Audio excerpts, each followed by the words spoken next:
And it's really easy to just get your heart broken and kind of sort of beaten.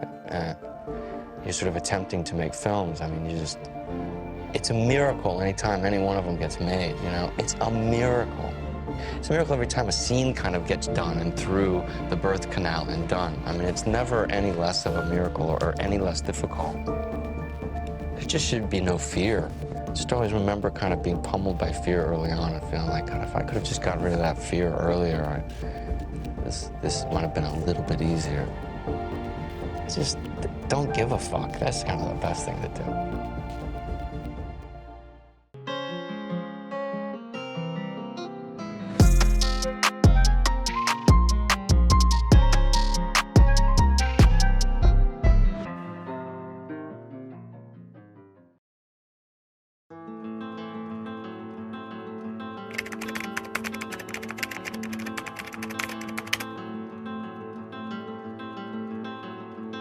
I try to avoid that moment of like sitting down and looking at a blank piece of paper ever, you know, that you have to put chips in something so you never get to that spot, even as vague and bizarre or unclear as it was. It was a story of a man and a woman, a relationship, a this, a that, a this.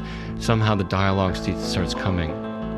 Daydream and think about it and turn it over in your mind. And write a little bit here and there, but never get to that spot where you've overwritten it or you haven't figured a few things out before you really jump in. Writing can happen pretty fast sometimes if it's going well, and then it's just an excuse, like you can say, I'm going to write now, you know, when really you're going down and locking the door to your room to research, to read, to steal time, to kind of fill up the tank on a period, you know, or something particular. You know, this film has very particular things that it's based on. So getting to know that as best as I could is time well spent. Probably time better spent than actually typing. Because that actual writing can happen very, very fast if you feel comfortable that you're kind of connected with that period and that time and those people.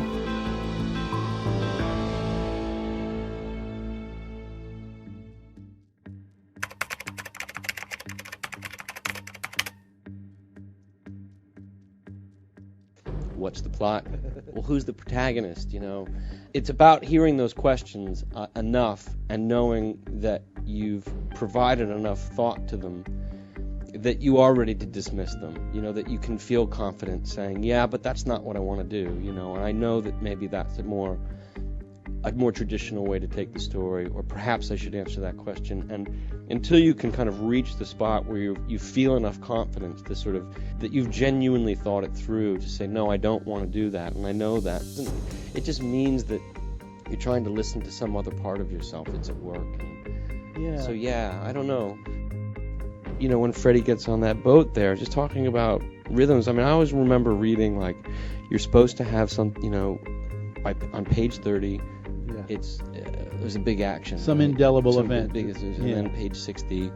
And I've always tried to stick to that. I've always thought that was a really good thing to swim back to shore with. And when we were editing the movie and putting it together, my goal was to get to that first scene when they're processing each other. I don't know, I'm hoping everybody here's seen the film. It was going to be really dull, but that first scene when they're processing each other, that would start around 30 minutes. And we struggled for a long time, and suddenly, magically, we did it. We got, like, that starts about 32 minutes in. So if there's a rhythm that audiences are used to, that something happens at that moment that defines the film, we kind of hung our hat on that being rhythmically, you know, or page count-wise, minute-wise, what would be an indication of what the film was about, because I think that's all that's what we had, was a film about these two men connecting to each other.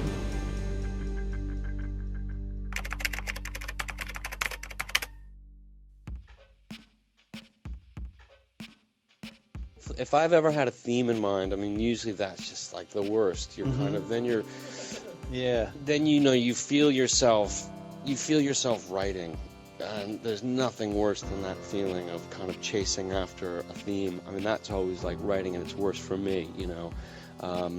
The best things kind of become something and you're just happy it's there. It's just the better way to go in terms of getting better writing is having two characters that are more opposite, you know, that way you get more traction and stuff. But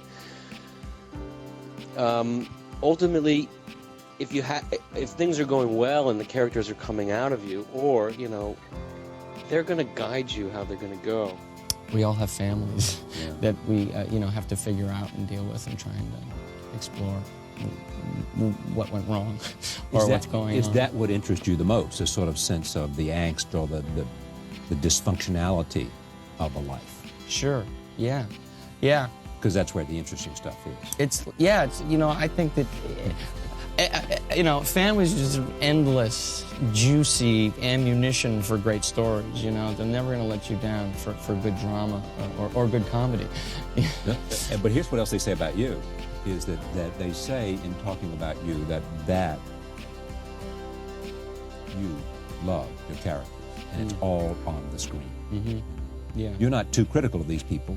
You just show who they are. Yeah. And that this is a director who loves these characters, or a writer who loves these characters.